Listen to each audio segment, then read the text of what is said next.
Do you guys think going with one of the most budget-friendly portable power stations on the market is worth it? There's certainly some good bang for the buck here. There's also a few issues that I could foresee. So let me know your thoughts down in the comments after you see this get tested.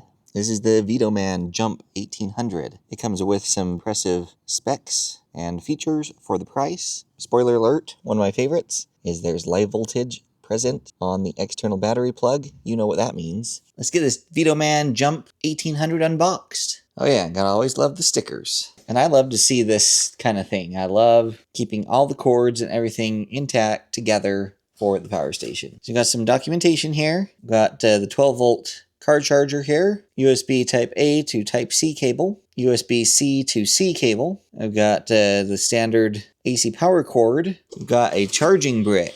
So I mean, this is 2026. I can't remember the last time before now that I unboxed a power station with the power brick. So I think we're a little behind the times here, VTOMAN. Of course, we'll test and see how this works. If we take a look right here, it is a 328 watt charger. And here's the power station itself. We've got three 15 amp AC outlets, and it is rated to 1800 watts. We've got a port to plug in their accessory jumper cable, and then we have another one here for their expansion battery.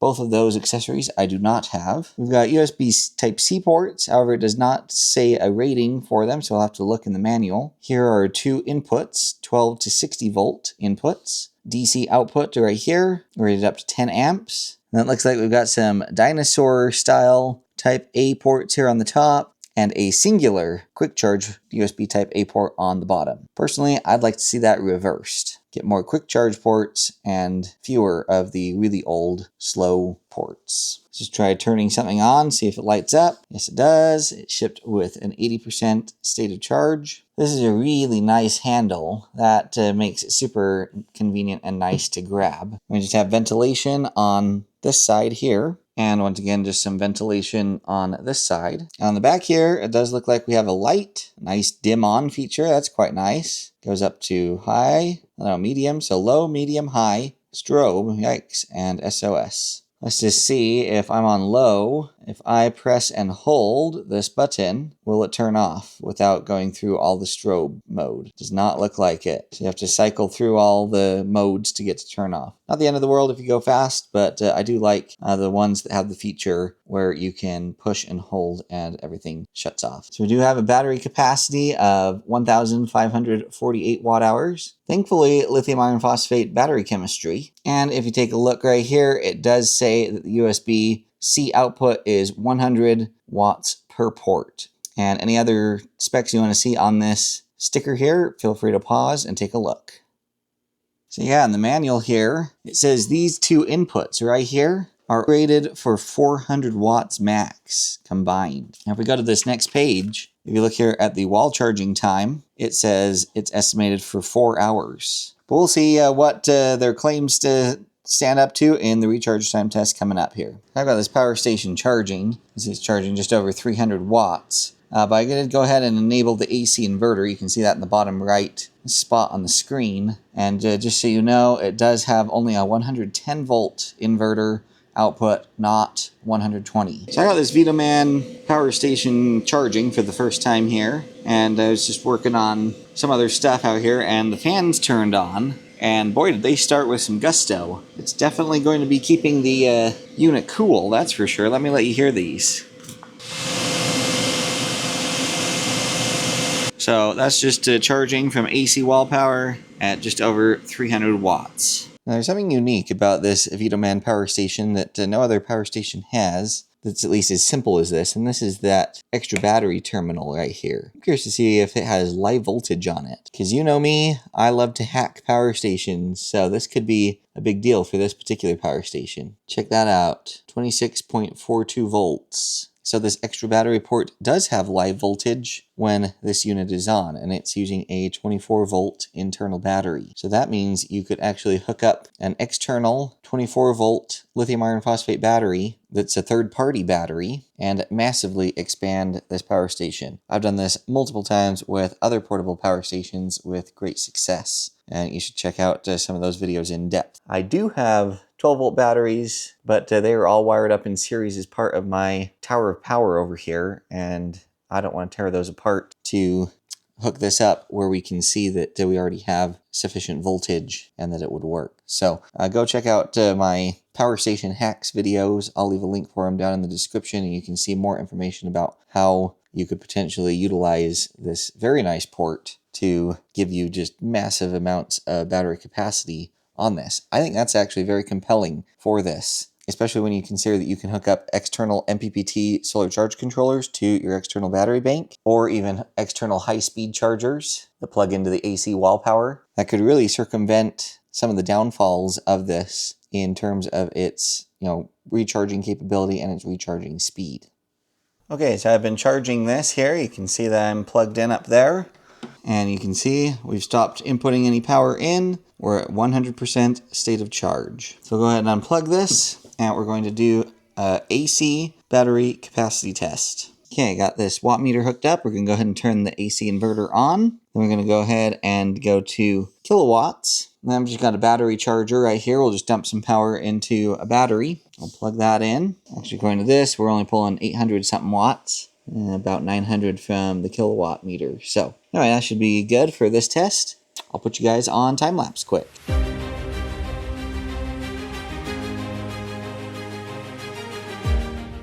I apologize, you guys, for the light going off, but we did get everything back online before it died, and according to the time lapse, we were 1.17 kilowatt hours out of a possible 1.548 or something like that. So we're about 75-ish% efficient. Okay, we just finished the capacity test on this VTOMAN power station. So now we are going to charge it from dead to 100% and see how long it takes to do that. Let's go ahead and plug this adapter in. And we've got wattage going in, so go ahead and hit the start button. And we'll put you guys back on time lapse, this time with a light going, so we should be able to see everything very well.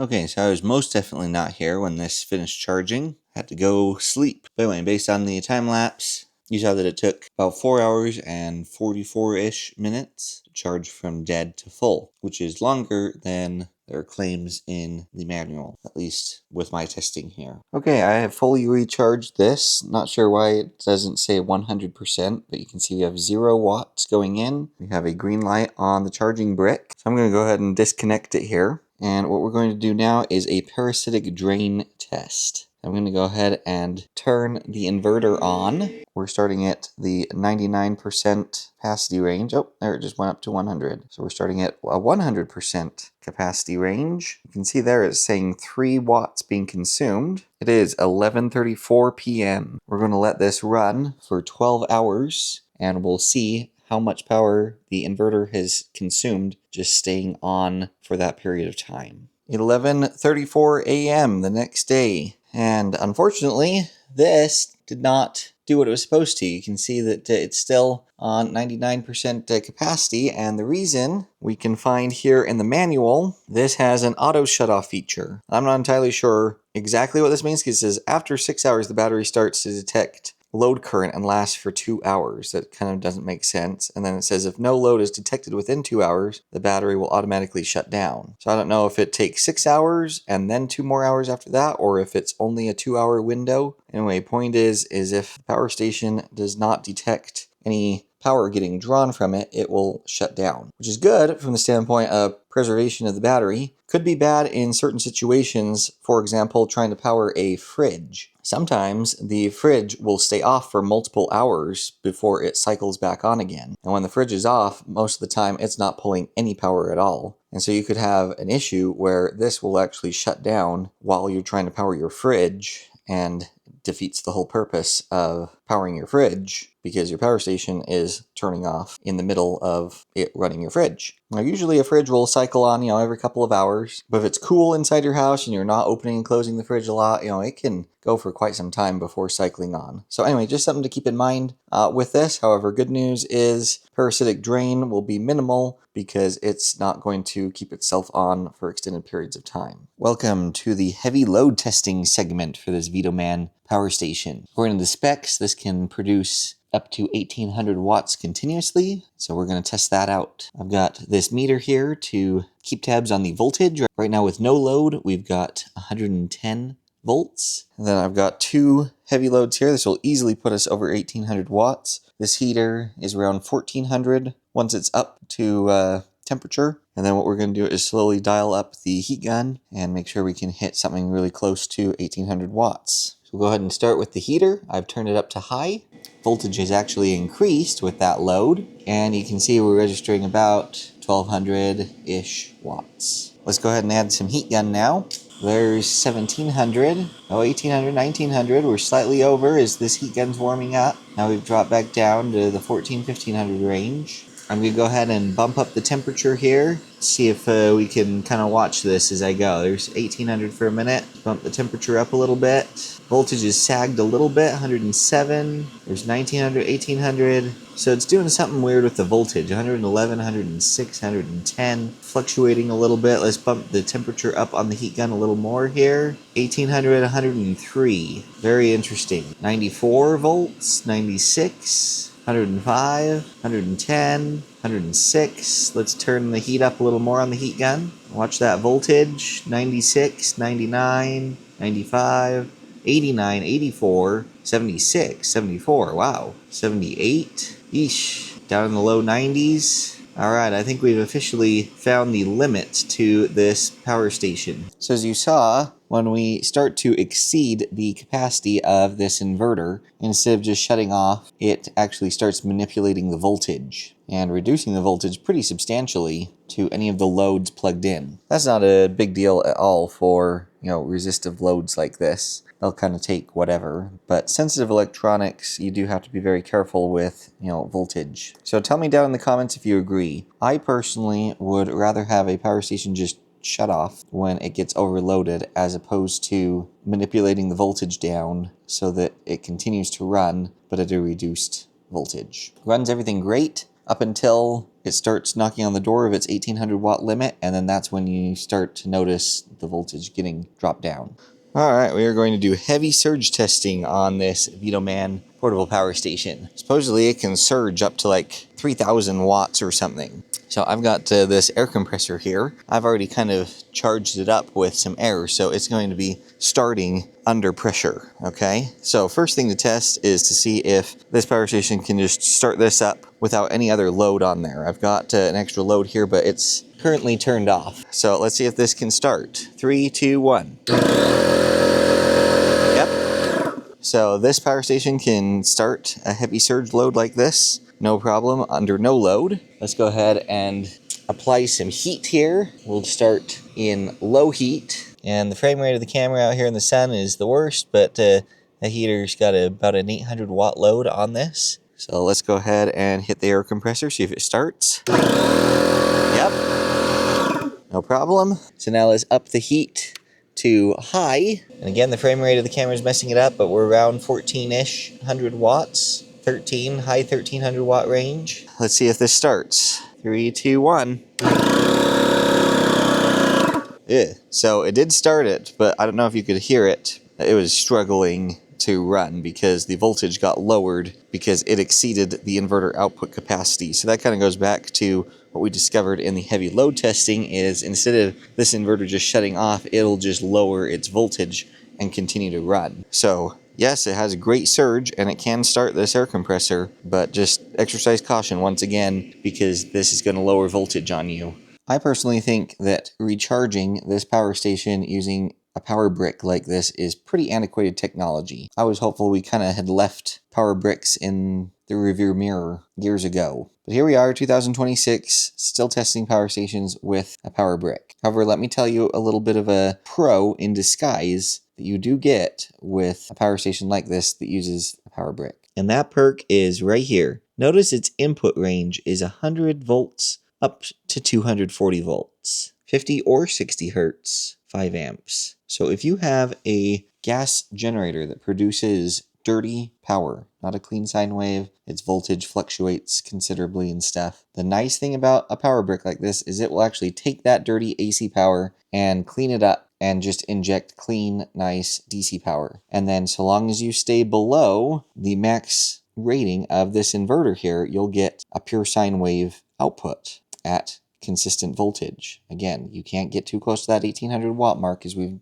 noted already in testing. Otherwise, it'll start doing wonky stuff with the voltage. But you could potentially use this combination to actually protect some of your sensitive electronics from dirty power coming from your gas generator because of the power brick. I made a whole video about how pass-through charging on more of the modern power stations is something that's causing some issues for a lot of people, at least in my audience. And I'll leave a link for that video down in the description. And so if you're looking for a power station that does not have that problem, just out of the box, look no further than this VTOMAN kit. Then probably the biggest benefit to discuss is price. VTOMAN would be what I would consider a budget brand. So if we take a look here on their website currently at the time of making this video, this particular power station is currently selling for $476. I guess technically $477. And that's before any coupon codes or anything that's being applied. That's with free shipping, and at least for where I live, it's tax-free as well. So VTOMAN certainly has compelling pricing options available, and certainly I'm of the opinion that it's better to have something than nothing. So if this is all you can afford, I think you should have it for sure. And there could be some compelling reasons to get it regardless, because you could expand the battery capacity with third-party batteries extremely easily. Or if you wanted to clean up dirty generator power and not pass it through. It is just a very bare bones, get the job done kind of power station. I know a lot of you would appreciate the fact that it doesn't have app control or anything, so there's no internet connection or anything like that that could compromise your power station. It's just, on, off, power your devices. If you saved your money a little longer, could you get, something nicer with a few more bells and whistles and faster recharge time, maybe better, voltage stability as you get closer to max output, etc.? Yes, but you are going to have to pay up to get those features. So those are kind of my observations on this. Let us know if you would buy this and why. I'm always trying to bring you just good, genuine, helpful information. So to support that, please do the 5 free things. Like, comment, share, subscribe, and hype. The 5 free things that really help get the video going in the YouTube algorithm. So I'll put links to this down in the description, as well as any coupon codes I can get from VTOMAN to save you even more money on an already very cheap price. Be sure and check those out. I look forward to hearing your thoughts in the comments. We've always got more epic content in the pipeline, so stay tuned for all of that. All of you stay safe, and we'll catch y'all next time.